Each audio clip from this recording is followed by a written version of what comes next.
जो यदुवंशियों की कथा सुनते हैं उनके सारे पाप नष्ट होते हैं। बहुत से लोग आज भी बदमुंह छोड़ा करते हैं कि यादव को गद्दी पे नहीं बैठना चाहिए, कहते हैं, आज भी कहते हैं। लेकिन लोग भागवत के 9वें स्कंद को खोल के देखो,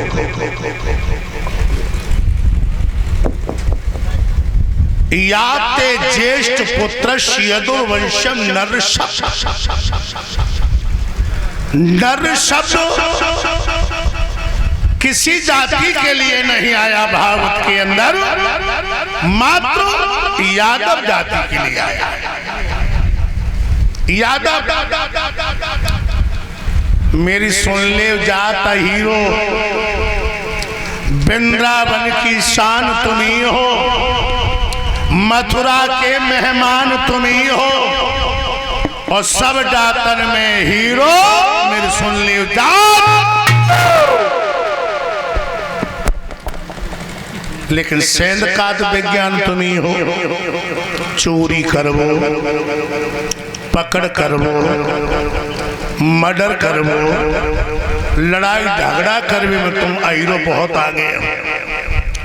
सेंध काट विज्ञान तुम्ही हो, पुरुषों में शैतान तुम्ही हो, लेकिन बुद्धि में हो जीरो मेरे सुन ले जात। अब बहुत बुरा लगो है कि बुद्धि में जीरो। हाँ, अगर बुद्धि में जीरो नहीं हो तो हमें एक बार बताओ, भैया भैया को मार डाले ऐसा क्यों पर? बताओ लोगों, सबसे श्रेष्ठ जाति बताई है पावन जाति यादव।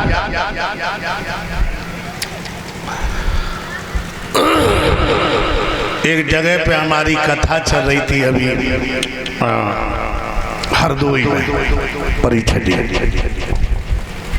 ब्राह्मणों का गढ़ था। अभी 1 महीना पहले रात में भागवत चलती थी, दिन में नहीं चलती बाबा। तो पंचम दिन की कथा थी, कन्हैया का जन्म हुआ। आरती करके हम जैसे नीचे उतरे तो एक सायमान आए हमारे पास। तो हम सब बोले, शास्त्री एक बात हमें बताओ। उन्हें पूछो। ये तो 3-4 घंटा चिल्ला रही, भेड़ा गरम आए और जब पूछी, जा बताओ हमें, जा बात कहाँ तक चली है? चाहे आहिर पिंगुल पड़े तो 3 गुणहीन, और उठो बोलो चाल बोलो विधाता छीन। लोगों को बहुत बुरा लगा, बुजुर्ग थे। हमने कहा, दादा तुमने सुना है लेकिन तुमने पढ़ा नहीं, ये नहीं लिखा है। फिर क्या लिखा? हमने कहा, स्वामी जगदीशानंद जी ने यदुवंश दर्पण में लिखा है कि चाहे अहीर पिंगुल पड़े तो 3 गुण लवलीन, और लाठी जूता दंड का और खेट ढमावे 3। ये लिखा है। लोगों, यादव को कोई देखना नहीं चाहता है अपनी आंखों से।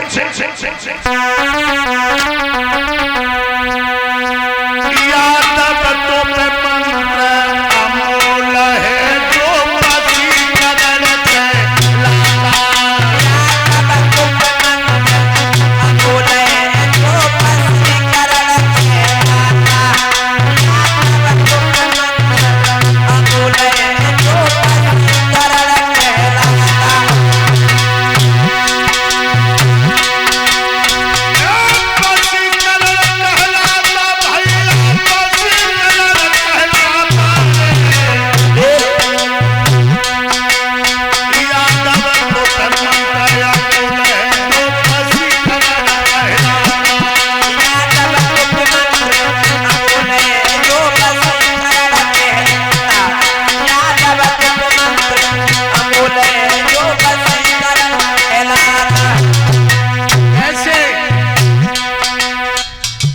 द्रौपदी ये न कहती अंधा के अंधा हुए तो महाभारत नहीं होता।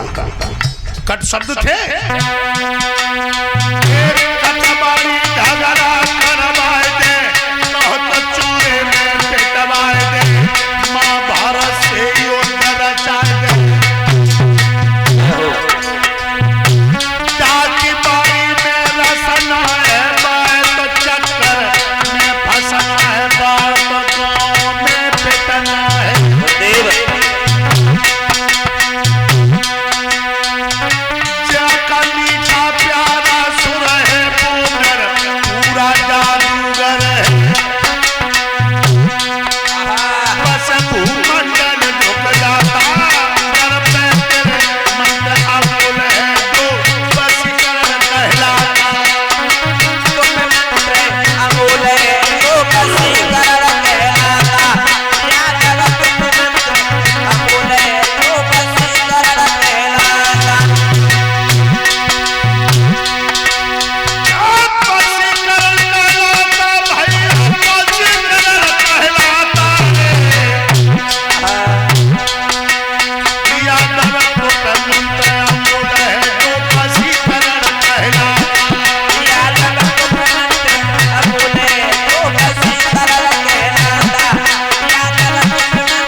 कटवाणी झगड़ा करवा दे, कहो तो चौरी में पिटवा दे, महाभारत से युद्ध रचा दे।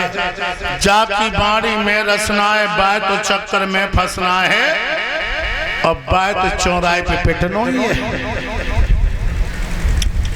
हिंदुओं, संवत 1601 हमारी तुम्हारी चांद पे धड़ाधड़ जूता पहन रहो, हमें तुम्हें होश ही नहीं है। धड़ाधड़ जूता पहन रहो, बड़े सन की बात है, लेकिन बात आ गई तो कहेंगे। आज नसबंदी किनकी हो रही है? परिचड़ी हिंदू तुम्हारी। किसी मुसलमान की नसबंदी होती हुई सुना है?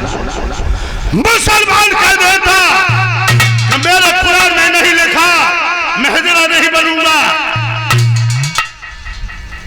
अरे यार, तेरी कौन सी किताब में लिखो तो हिजड़ा बन जा, लेकिन धर्म के लिए तेरी आत्मा मर चुकी है।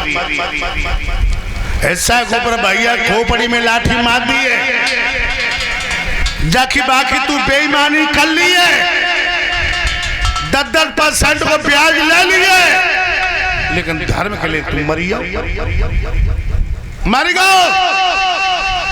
लोगों,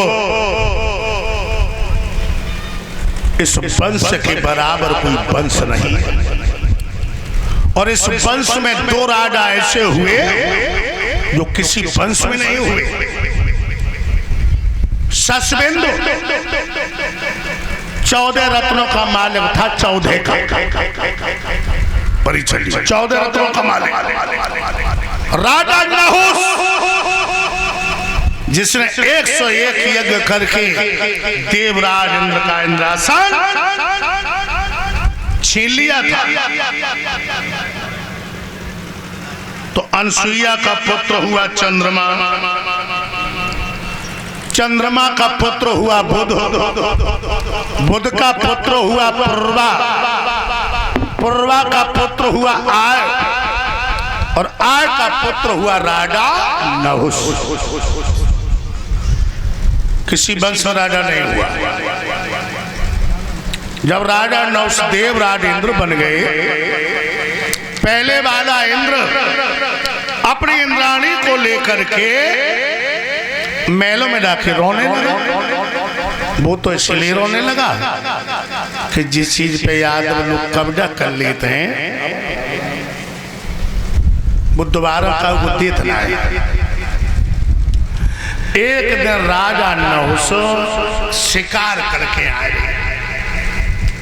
और पहले वालों इंद्र, भैया इंद्र की पत्नी वैसे भी सुंदर, और औरत से कितनी करिया हो, चे कलूटी होए, और जिससे अपने केसों को बिखरा के सुखाए, तो कुदरती सुंदरता आ जाती उसमें, कुदरती सुंदरता आ जाएगी। ये भगवान की देन। तो इंद्राणी अपने अटा पे खड़ी अपने केस को सुखाए रही, और राजा नहुस की जैसी नजर पड़ी एकदम से घोड़ा को रोका, और सची को देखने लगा। और सची अपने केसरों को तो काट जाए और राजा नहुस को देख करके मुस्कुरा गई।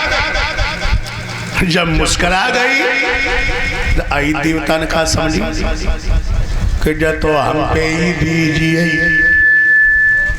अब बता याद की बुद्धि के लिए कहां तक रो जाए। दुश्मन की औरत और भला तुम पे रीडेगी। अपने घर आया और कलम उठाई और सची के लिए पत्र लिखा। क्या लिखा? शास्त्र नमस्ते अत्र कुशलम तत्रास्तु। अपरंत समाचार ये है कि शिकार खेल के मैं आ रहा था, आप अटा पे खड़ी अपने खीसों को सुखा रही थी। मैंने तुम्हारा चंद्रमा जैसा मुखड़ा देखा, काश मेरा दिल गया। मेरा जी चाहता है कि मैं तुम्हारे साथ सहवास करूं, और अगर तुमने मना कर दिया तो मैं तुम्हें तुम्हारे पति को जिंदा जमीन में दबा दूंगा। नीचे हस्ताक्षर मार दिए, पत्र को भेजा। और जो पत्र सची ने पढ़ा, समझिए आईर को कपने की जरूरत है। और ये बात सत्य है लोगों। क्या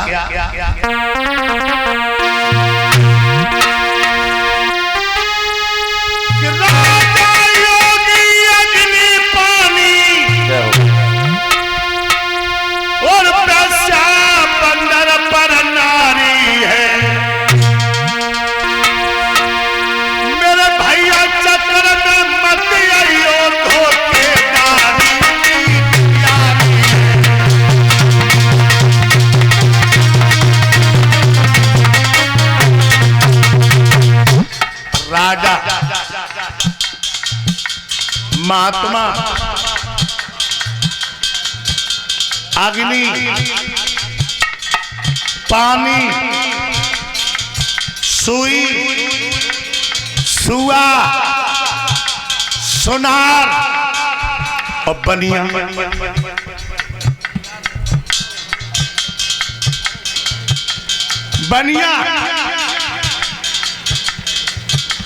इनकी धोखेदारी की आ रही है।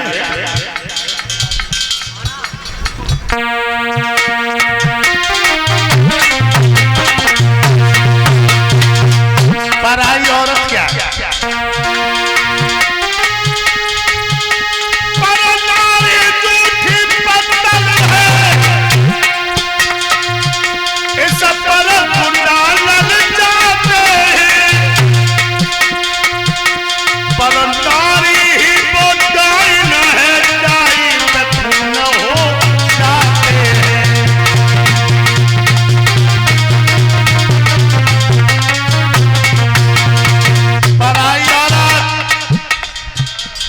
झूठी पत्थर और झूठी पत्थर पे कौन डालते? कौआ। हंस कभी नहीं जाएगा। लोगों, पवन, मनीष, अपनी औरत चाहे करिया हो चाहे लूड़ी लंगड़ी हो, अपनी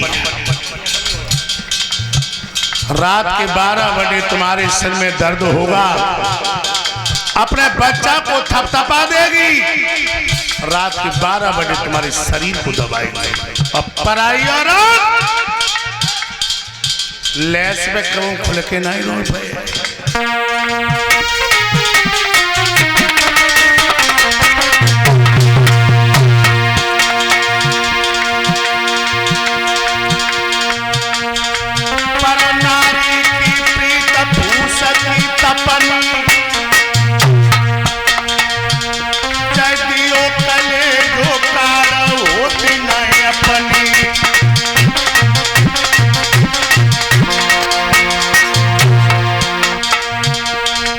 जैसे रंग कुसुम की चादर ऐसे रंग पराई तिरिया। आलय में हंस के बोले हाल में करिए तुम तरा को।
सची ने पत्र पढ़ा और उस पत्र का जवाब बड़े मीठे शब्दों में दिया। क्या? शासने नमस्ते, अत्र कुशलम तत्रास्तु। अपरंत समाचार ये है, आप घोड़ा पर सवार होकर के जा रहे थे, मैंने तुम्हारा चंद्रमा जैसा मुखड़ा देखा, काश मेरा दिल गया, मेरा जी चाहता कि मैं तुम्हारे साथ सहवास करूं, लेकिन मेरी दो शर्तें हैं और वो शर्तें बड़े नियम से लिखी। कौन सी? कि जिस पलंग पे तुम मेरे साथ लेटोगे उस पलंग को ब्राह्मण काटे, और जब भोग करने के लिए आओ तो आगे लगाइयो महात्मा और पीछे लगाइयो ब्राह्मण। तब हस्ताक्षर मार दिए। जो पत्र पढ़ा राजा बोला, हे ब्राह्मणों, कहिए। पलंग गाठो। पीछे कट रहा महाराज। पालकी लेके आओ। आए गई पालकी आई। राजा 900 पालकी में बैठी हो। आगे में भोले वाले महात्मा और पीछे ब्राह्मण। अब राजा नहुस चिल्ला,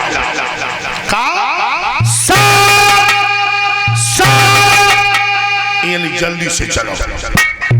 एक महात्मा कान लगे, राजा जिन महात्माओं का सारा संसार सत्कार करता है और तू पराई बहन बेटी का धर्म दिगाने के लिए डारा और तू पालकी में लगाए, जा तू सर पहना। सोई राजा पालकी में अडगर बनी आए।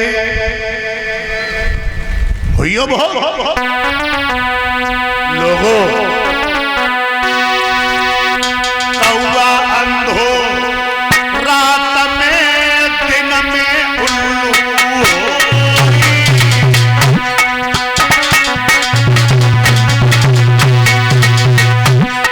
कौवा का बंदा होता रात और उल्लू दिन के 12 बजे। क्यों? ये देखो, उल्लू का बच्चा से अंधेरा लगता अच्छा, जितना ही घना अंधेरा है उतना ही साफ नजर आता है। क्यों? इसके ऊपर लक्ष्मी चढ़ी हुई है और इसकी चोंच दौलत में गड़ी हुई है।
सर्प बन गया। कहां देवराज इंद्र एक पराई औरत के चक्कर में सर्प बन गया। लोगों, अगर तुम्हें दुनिया में दाम पैदा करना है, नाम पैदा करना है, तो कछु चीजों से बहुत दूर रहो। 10 डग सांड